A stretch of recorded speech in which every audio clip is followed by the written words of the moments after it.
Eu sou Josiana Souza e você está em mais um programa Caixa Preta. Hoje nós vamos falar sobre o tema do meu primeiro programa. Vale a pena falar sobre esse assunto novamente.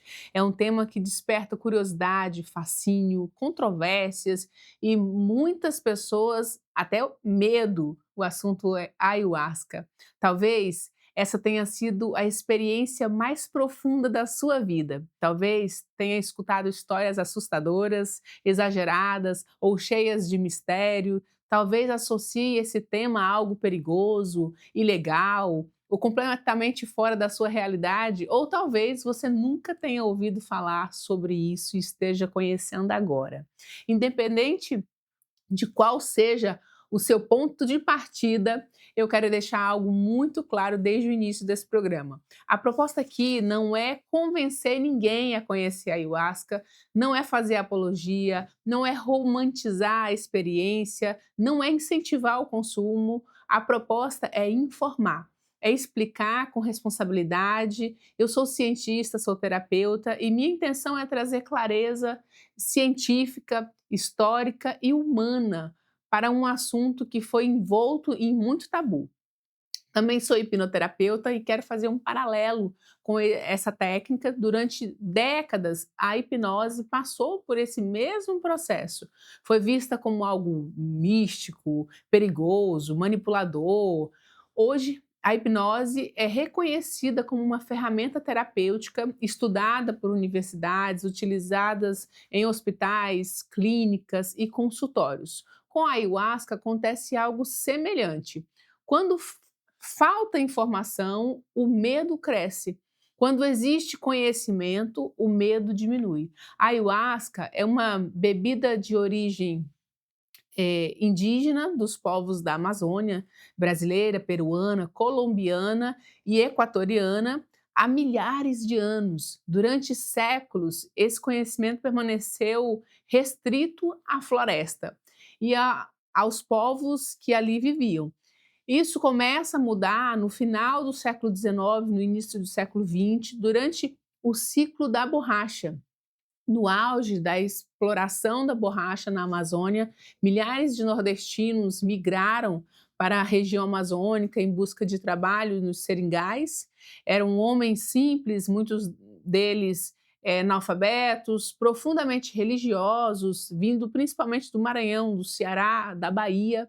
E foi nesse contexto que três homens tiveram contato direto com o uso indígena da ayahuasca. Esses três homens, conhecidos historicamente como três seringueiros, foram os grandes responsáveis por levar a ayahuasca para além das aldeias e criar tradições religiosas organizadas que existem até hoje.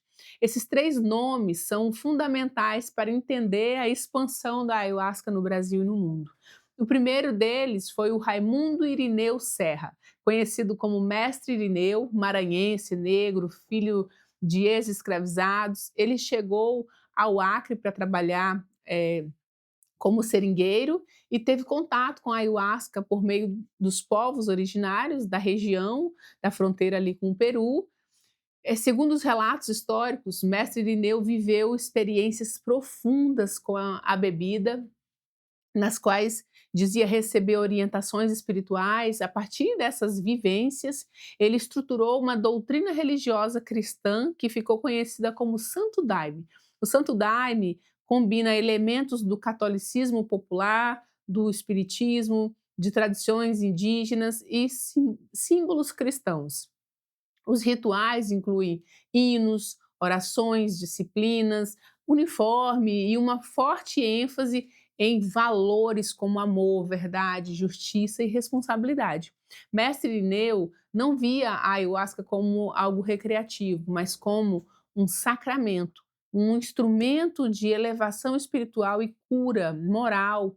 Após sua morte, o Santo Daime se expandiu pelo Brasil e posteriormente para diversos países da Europa, América do Norte e Ásia. Hoje, o Santo Daime é uma das tradições ayahuasqueiras mais conhecidas internacionalmente. O segundo seringueiro foi o José Gabriel da Costa, conhecido como Mestre Gabriel, baiano, também trabalhador dos seringais. Ele teve contato com a ayahuasca na região da fronteira entre Brasil e Bolívia. Mestre Gabriel fundou em 1961 a União do Vegetal, UDV. Diferentemente do Santo Daime, a UDV organizou-se de forma mais institucional, com estatuto, hierarquia clara, reuniões formais, com forte ênfase no estudo, na moral e na família.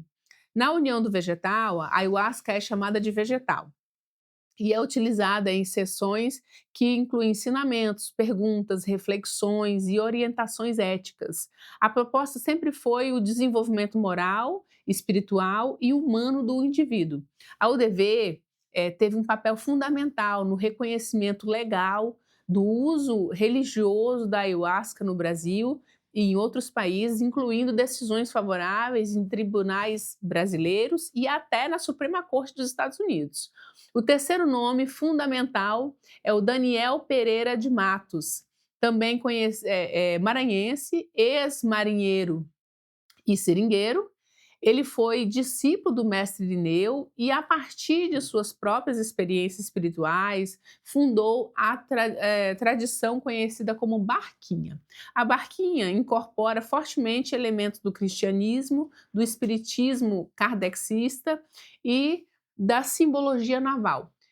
Seus rituais são marcados por cânticos, imagens cristãs e uma forte ênfase na caridade, na cura espiritual e no auxílio a espíritos sofredores. Embora menos conhecida internacionalmente, comparando ao Santo Daime e ao DV, a Barquinha tem grande importância histórica e espiritual dentro do movimento ayahuasqueiro brasileiro. Essas três tradições, Santo Daime, União do Vegetal e Barquinha, foram responsáveis por tirar a ayahuasca do isolamento indígena e levar ao contexto urbano, mantendo cada uma, né, à sua maneira ali os rituais estruturados, disciplina, valores éticos, e a partir delas a ayahuasca se expandiu pelo Brasil e posteriormente para o mundo. Hoje ela é utilizada em contextos religiosos, terapêuticos, em pesquisa em diversos países, sempre cercada de debates, estudos e regulamentações. O que começou com um saber ancestral da floresta tornou-se um tema de interesse global, estudado por universidades, discutido por cientistas, terapeutas e líderes espirituais. Mas a sua origem permanece a mesma, a floresta, os povos originários e o encontro entre a sabedoria ancestral e a busca humana por um sentido na vida, por cura, por consciência. O nome ayahuasca vem do idioma quechua e costuma ser traduzido como vinho das almas. Independente da tradição literal, o sentido simbólico é claro, é uma ampliação de percepção e acesso ao mundo interno. A ayahuasca não é uma planta única, né? Ela é o resultado da combinação de duas plantas principais. Um cipó conhecido como mariri, jagube, e a folha da chacrona. Separadamente, essas plantas não produzem os efeitos conhecidos da ayahuasca. O efeito surge da combinação que permite a ação de substâncias no cérebro humano. Esse detalhe é extremamente simbólico. Nada acontece sozinho. Consciência é uma combinação. Para os povos indígenas da Amazônia, a ayahuasca nunca foi uma bebida recreativa, nunca foi usada para diversão, entretenimento ou fuga da realidade. Ela sempre esteve associada a rituais estruturados, conduzidos por pessoas experientes, com regras claras, preparo físico, emocional e espiritual. Era utilizada para cura emocional, orientação espiritual, organização da mente, resolução de conflitos internos e coletivos, ritos de passagem e fortalecimento da comunidade. Os indígenas sempre entenderam algo que hoje a ciência começa a confirmar: estado ampliado de consciência pode reorganizar a mente humana. Pesquisas foram realizadas por instituições como a Universidade de São Paulo, Universidade Federal do Rio Grande do Norte, Universidade Federal do Acre, Universidade Federal, de São Paulo, Fundação Oswaldo Cruz. Esses estudos observaram efeitos no comportamento, na saúde mental e na organização emocional dos participantes. Pesquisas de neuroimagens mostram que a ayahuasca atua em áreas do cérebro relacionada à memória, emoção, percepção e senso de identidade. Estudos conduzidos pela USP e a Universidade Federal do Rio Grande do Norte observaram redução de sintomas depressivos, aumento de clareza emocional e diminuição de padrões compulsivos em participantes acompanhados. Como que essa medicina ancestral age no nosso cérebro? Do ponto de vista neurocientífico, a ayahuasca atua no cérebro, principalmente por meio da presença do DMT, a dimetiltriptamina. É uma substância naturalmente relacionada ao funcionamento da consciência humana. O DMT não é algo externo e estranho ao organismo, ele pertence à família das triptaminas, moléculas que dialogam diretamente com o sistema neuroquímico do nosso corpo, responsável pela percepção, pelo sono, pela construção das imagens mentais. No cérebro, o DMT interage, sobretudo, com receptores de serotonina, especialmente os chamados 5-HT2A, que estão ligados à forma como interpretamos a realidade, organizamos os símbolos e damos sentido às experiências internas. Quando esses receptores são ativados de maneira mais intensa, ocorre uma mudança temporária na forma como o cérebro filtra as informações, reduzindo a rigidez dos padrões mentais habituais e permitindo um acesso ampliado ao conteúdo interno, memórias, imagens, símbolos. E é por isso que muitas pessoas relatam experiências visuais ricas, narrativas internas complexas e uma sensação de um mergulho profundo no próprio mundo psíquico.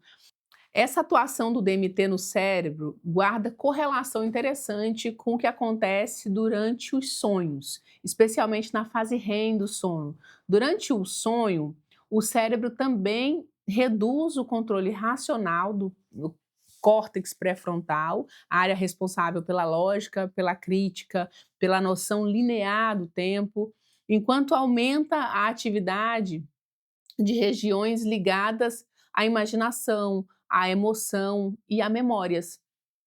Nos sonhos, assim como nas experiências induzidas pela ayahuasca, o cérebro se comunica por imagens, símbolos e sensações, e não por raciocínio lógico.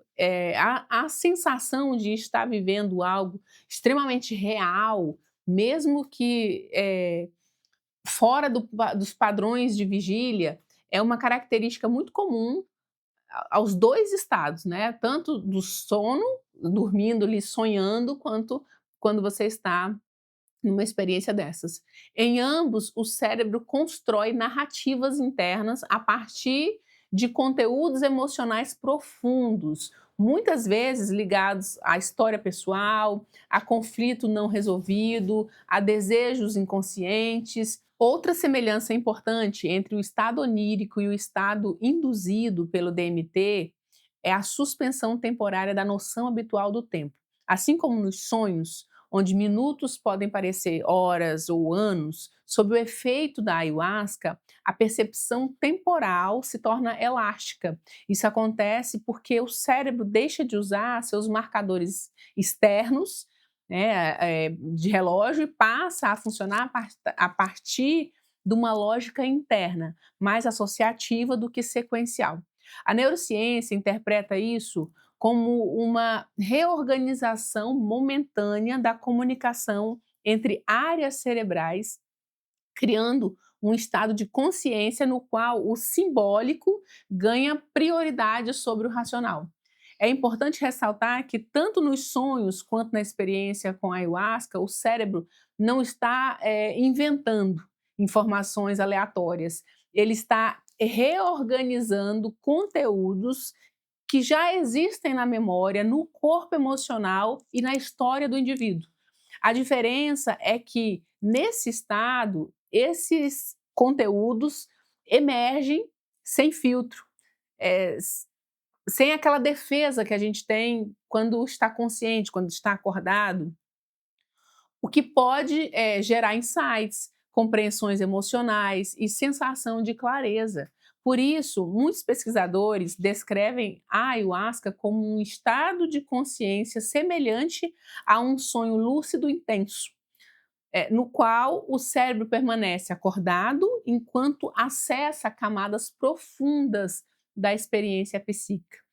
Isso chamou a atenção da comunidade científica internacional. O que a ciência internacional tem investigado sobre a ayahuasca? À medida que a ayahuasca deixou de ser um fenômeno restrito à floresta amazônica e passou a circular em contextos urbanos, religiosos e terapêuticos, a ciência começou a se interessar por uma pergunta central: o que exatamente acontece no corpo e no cérebro humano durante e após essa experiência? Nas últimas 2 décadas, universidades e centros de pesquisas de diferentes países passaram a estudar a ayahuasca de forma sistemática, não com o objetivo de validar crenças espirituais, mas compreender seus efeitos neurobiológicos, psicológicos e comportamentais.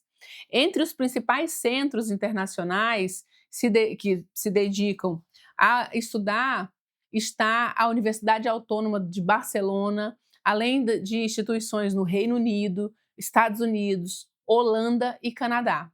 Esses estudos se concentraram principalmente em 3 áreas que são funcionamento cerebral, saúde mental e padrões comportamentais a médio e longo prazo.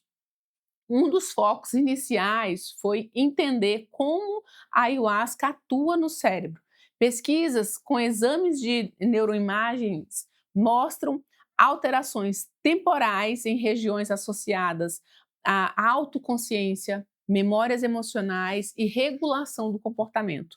Em termos simples, áreas responsáveis pelo nosso piloto automático, aquele conjunto de padrões repetitivo de pensamentos, reduzem sua atividade por algumas horas. Esse dado chamou a atenção porque padrões mentais rígidos estão associados a quadros como depressão, ansiedade crônica e ruminação. Quando esse circuito diminui a sua dominância, a pessoa tende a acessar memórias, emoções e percepções com menos filtros defensivos. Outro campo amplamente estudado foi o impacto psicológico do uso ritualístico e controlado da ayahuasca, porque assim não adianta a gente fazer em qualquer lugar, de qualquer forma. Em lugares conceituados, lugares que tenham uma ritualística. Pesquisas longitudinais, ou seja, que acompanham pacientes ao longo do tempo, observaram que indivíduos inseridos em contextos estruturados apresentam, em média, redução de sintomas depressivos, melhora na percepção de sentido na vida, maior capacidade de autorreflexão.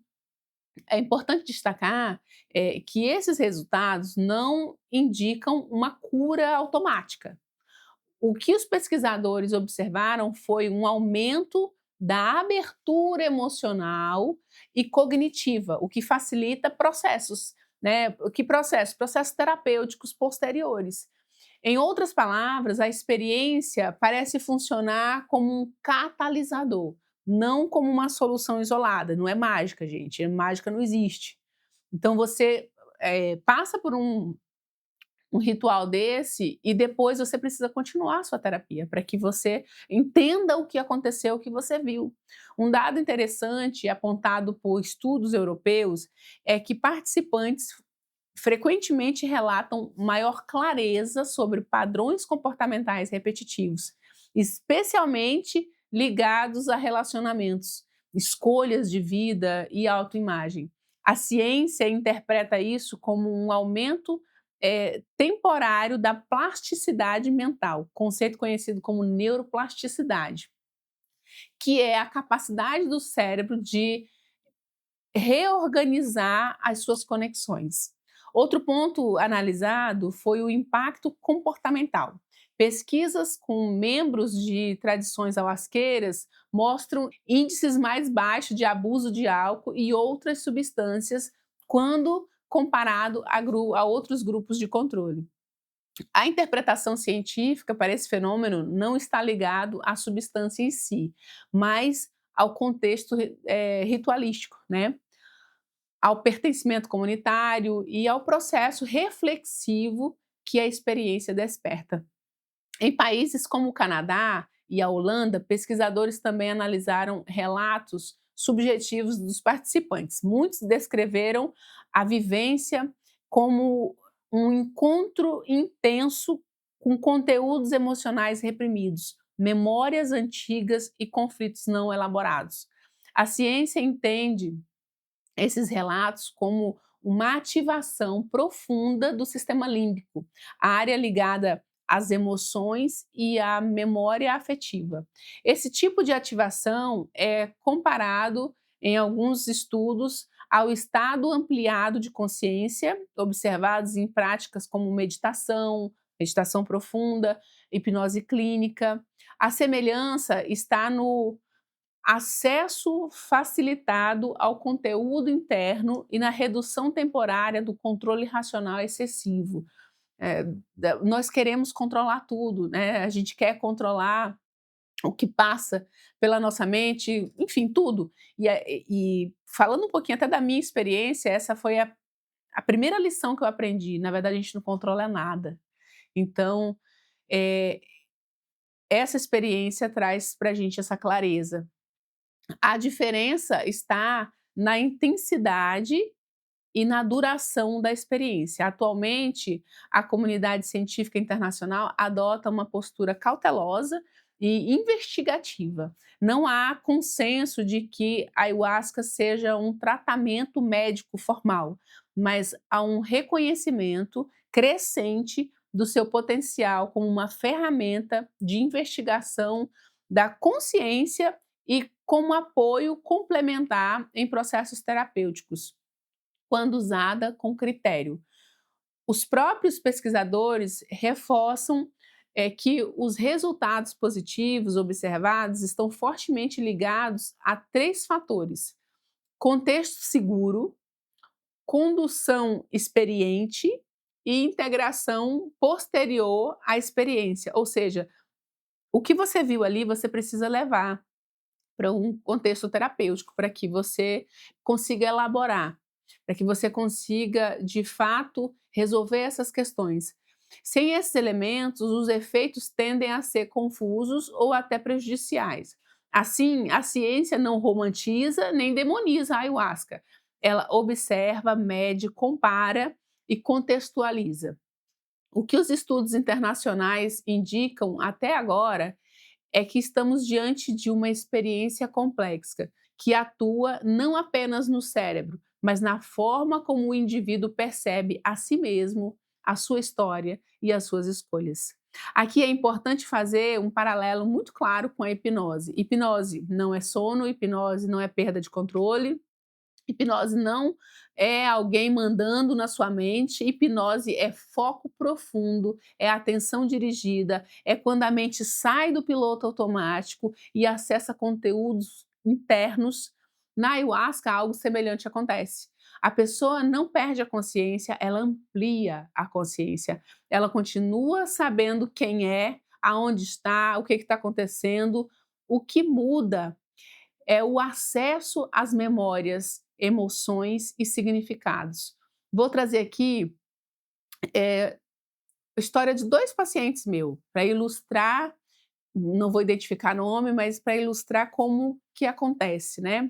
Uma paciente minha, empresária, 42 anos, chegou a um ritual depois de anos de terapia, antidepressivos e sensação de vazio.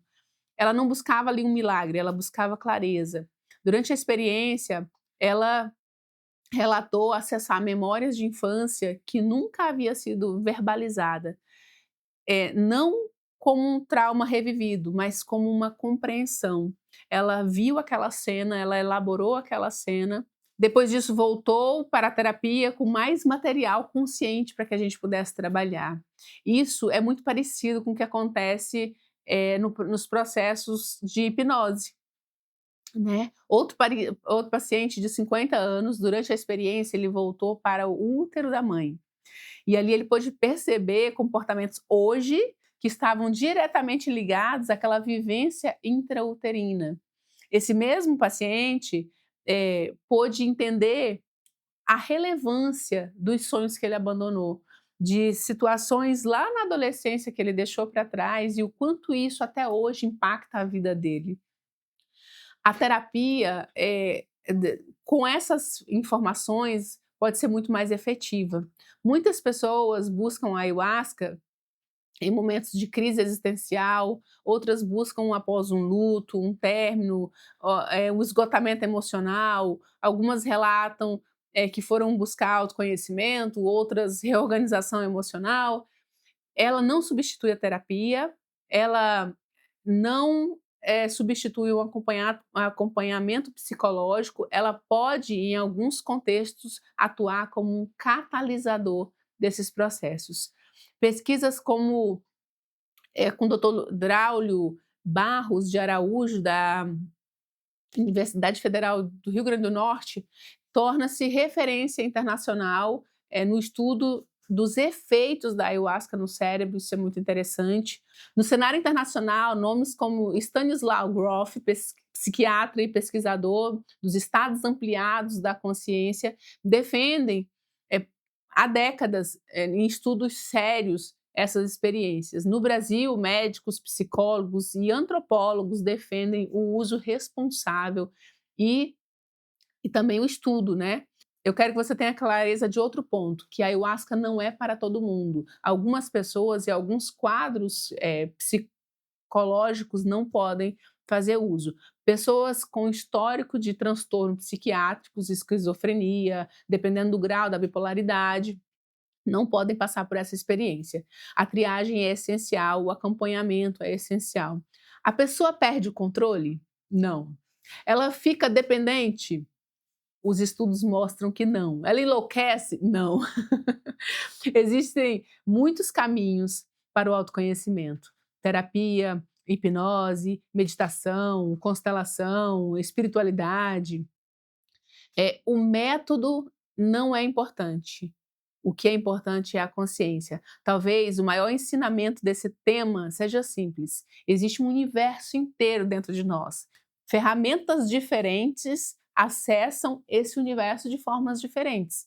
O mais importante é o respeito, a responsabilidade e a consciência. A informação liberta, consciência organiza, escolha consciente sempre será o melhor caminho. Esse foi mais um Caixa Preta e eu espero você na semana que vem.